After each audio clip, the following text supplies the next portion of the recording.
हरिः ॐ भद्रं कर्णेभिः शृणुयामदेवाः भद्रं पश्ये भाक्षभिर्यजत्राः स्थिरैर्हङ्गैस्तुष्टुवागुंसस्तनूभिः व्यशेमदेवयितं यतायुः स्वस्ति न इन्द्रो वृद्रस्तभाः स्वस्ति नः पूषा विश्ववेदाः स्वस्ति नस्ताक्ष्यो हरिष्टनेमिः स्वस्ति नो बृहस्पतिर्दधातु ओम शांति शांति शांति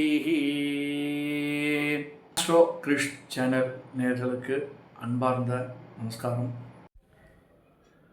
இந்த பதிவில் பார்த்தீங்க அப்படின்னு சொன்னால் நம்ம ஒரு பாவத்திலேருந்து ஆரம்பிக்க போகிறோம். ஆக்சுவலாக லக்னாதிபதி முதல் பாவத்தில் இருந்தால் என்ன பலன் கிடைக்கும், இரண்டாவது பாவத்தில் இருந்தால் என்ன பலன் கிடைக்கும், மூன்றாவது, நான்காவது, ஐந்தாவது, ஆறாவதுன்னு சொல்லி 12 பாவங்களுக்குரிய லக்னாதிபதி அங்கே உட்கார்ந்தா என்ன பலன் கிடைக்கும் அப்படின்னு சொல்லி நம்ம பார்க்க போகிறோங்க. இதுக்கு அடுத்து என்ன அப்படின்னு சொன்னால், இரண்டாம் மாதியும் அது ஒவ்வொரு பாவங்களையும் அதனுடைய தன்மைகள், கிரகங்கள் உட்கார்ந்தா என்ன மாதிரி பலன் கிடைக்கும் அப்படின்றது நம்ம பார்க்க போகிறோம். செவ்வாய் என்ன பண்ணும் ஒரு ஜாதகத்தில், தோஷம் சுவாமி, தோஷம் தோஷம் அப்படின்றாங்க, தோஷமாக செவ்வாய் தோஷமாக நல்லதா அப்படின்னு நம்ம அதை பார்க்க போகிறோம்.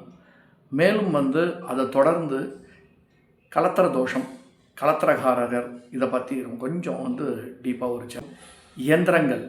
இயந்திரங்கள் அப்படின்னு சொன்னால் நம்முடைய அஷ்டகர்மாக்கள் அப்படின்னு சொல்லுவாங்க. அதை டீப்பாக அப்புறம் பேசுவோம். பட் அதை பற்றி நம்ம பேச போகிறோம், ரொம்ப டெப்த்தாக பேச போகிறோம். எந்திரங்கள் வச்சா என்ன பலன் கிடைக்கும், எப்படி அதை நம்ம பூஜை பண்ணணும் அப்படின்ற ஒரு பதிவையும் தனியாக நம்ம பண்ண போகிறோம். நவக்கிரகங்களுக்கான ஒரு பதிவுகளும், மேலும் பரிகாரங்களுக்கான எக்ஸ்க்ளூசிவாக என்னென்ன மாதிரிலாம் பண்ணணும், எப்படியெல்லாம் பண்ணலாம் அப்படின்ற ஒரு பதிவுகளையும் நம்ம ஃப்யூச்சரில் பண்ண போகிறோம். இந்த பதிவில் பார்த்திங்கன்னா நம்ம 12 பாவங்களுக்குரிய நம்ம ஒவ்வொரு பாவங்கள் அதனுடைய லக்னாதிபதி லக்னத்தில் இருந்தால் என்ன மாதிரி கிடைக்கும் அப்படின்னு சொல்லி 12 பாவங்கள், 12 லக்னத்தில் 12 பாவங்களுக்கும் அவர் இருந்தால் என்ன பலன் கிடைக்குமோ அதை கம்ப்ளீட்டாக ஒரு ஒரு ஒரு அனலைஸ் அப்படின்னு சொல்லலாம், ஒரு பரிமாற்றங்கள் அப்படின்னு சொல்லலாம். நம்ம அதை பற்றி இப்போ பார்க்க போகிறோங்க. ராசி மற்றும் தசாபுத்தியினுடைய அந்தரம், பாக்கி இதில் என்னென்னலாம் பிரச்சனைகள் வரும், மேலும் ஒரு ஜாதகத்தை நம்ம எப்படி பார்க்கணும் அப்படின்ற ஒரு கோணத்தையும் நம்ம நியூ டைமென்ஷன் எப்படி எடுத்துகிட்டு போகலான்றதை நம்ம பார்க்க போகிறோம்.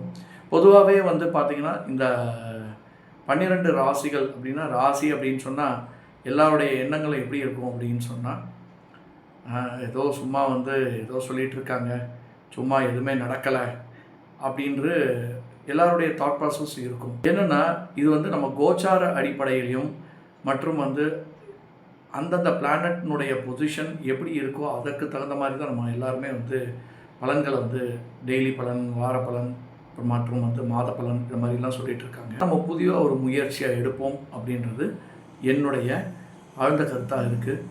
மேலும் என்னுடைய குருநாதனுடைய ஆசீர்வாதத்துடனும் மற்றும் அனுகிரகத்தாலும் இதை ரிலீஸ் பண்ணலான் இருக்கோம். தோஷம் அப்படின்னு சொல்லுவாங்க, 7ஆம் பாவம். அதை கொஞ்சம் டெப்த்தாக பார்க்க போகிறோம். நம்ம 7வது பாவத்தில் என்னென்ன பிரச்சனைகள் வரும் அப்படின்னு சொல்லி நம்ம இப்போது நிறைய டைவர்ஸ் கேசஸ்லாம் நம்ம பார்த்துட்ருக்கோம். நிறைய டைவர்ஸ் கேசஸ்லாம் ஏன் ஆகுது அப்படின்னு சொல்லி கொஞ்சம் டீப் அனலைசிஸ் டிஸ்கஷனோடு நம்ம பண்ண போகிறோம். செவ்வாய் தோஷம் எல்லாரும் கேட்குறதே என்னென்னா, செவ்வாய் தோஷம் அப்படின்னு சொல்லி சொல்லுவாங்க. செவ்வாய் தோஷம்னா என்ன, செவ்வாய் தோஷத்தினுடைய அங்கம் எப்படி அப்படின்னு சொல்லி அது கொஞ்சம் டெப்த்தாக அனலைஸ் பண்ண போகிறோம். எந்த ஜாதகம் அப்படின்னு சொல்லி எந்த ஜாதகத்தில் எப்படி சேரும், இந்த செவ்வாய் தோஷத்தை எப்படி பார்க்கணும், எப்படி நம்ம ஒரு முற்போக்காக பார்க்கணும் அப்படின்ற ஒரு அனலிட்டிக்கல் நிறைய டேட்டாஸ் இருக்குங்க. ஸோ அதை மாதிரி நம்ம எடுத்துகிட்டு போகிறோம். முற்றிலும் பார்த்திங்கன்னா ஒரு கொஞ்சம் ஒரு நல்லா இருக்கும், உங்களுடைய இன்ட்ராக்ஷனும் தேவை, நல்லா இருக்கும்ன்றது என்னுடைய இந்த சேனலினுடைய தாட் ப்ராசஸ் ஆக்சுவலாக. ஸோ அதனால தான் வந்து நான் பார்த்தீங்கன்னா இந்த ப்ரோக்ராமை ஆரம்பித்ததற்கான ஒரு முக்கிய காரணமும், மேலும் பரிகாரங்கள் என்னென்ன விதமான பரிகாரங்கள் இருக்குது அப்படின்னு சொல்லி, அந்த பரிகாரங்கள் என்னெல்லாம் பண்ணால் எப்படி தீரும், என்ன ரெகுலராக பண்ண வேண்டியது. கணபதியே பார்த்திங்கன்னா ஒரு 51 கணபதி இருக்குது. 51 கணபதிக்கும் ஹோமங்கள் பண்ணலாம். மேலும் வந்து துர்காலட்சுமி சரஸ்வதி ஹோமங்கள், மெட்லும் வந்து ஸ்ரீசுக்த ஹோமம் மற்றும் நல்ல படிப்பு வரணுன்றதுக்காக மேதாதேவி, சரஸ்வதி இதனுடைய ஹோமங்கள்லாம் நிறைய பிராயச்சித்த ஹோமங்கள் நிறைய இருக்குது ஆக்சுவலாக. மேலும் வளர்ச்சிக்கான இண்டிவிஜுவலாக பார்த்திங்கன்னா நம்ம எப்படி டெவலப் பண்ணிக்கணும், எதை நோக்கி நம்ம வந்து பயணம் செய்யணும் அப்படின்னு சொல்லி ஒரு கோணமாக எடுத்துகிட்டு போகும்போது நம்மளுடைய ஜாதகத்துக்கு ஒரு நல்ல ஒரு வழிகாட்டியாக இருக்கணுன்றது எங்களுடைய ஒரு தாட் ப்ராசஸ். இந்த சேனலுடைய தாட் ப்ராசஸ். உங்களுடைய ஆதரவு, மேலும் வந்து வியூ பண்ணுங்கள். கண்டிப்பாக நிறைய வந்து கமெண்ட்ஸ் கொடுங்க, நல்ல கமெண்ட்டாக கொடுங்க. உங்களுடைய ஆதரவுகள் கண்டிப்பாக எங்களுக்கு தேவை. மேலும் வந்து இந்த சேனலுக்கு வந்து சப்ஸ்கிரைப் பண்ணி வியூ பண்ணுங்கள். அப்போ தான் எங்களுக்கும் வந்து ஒரு மானிட்டேஷன்ஸ் கிடைக்கும். கண்டிப்பாக எங்களுக்கும் ஒரு என்கரேஜ்மெண்ட் இருக்கும். உங்களுடைய வேல்யூ ஆடட் கமெண்ட்ஸ் கண்டிப்பாக எங்களுக்கு தேவை பார்க்கின்றோம். சப்ஸ்கிரைப் பண்ணுங்கள், வியூ பண்ணுங்கள். ரொம்ப நல்லது.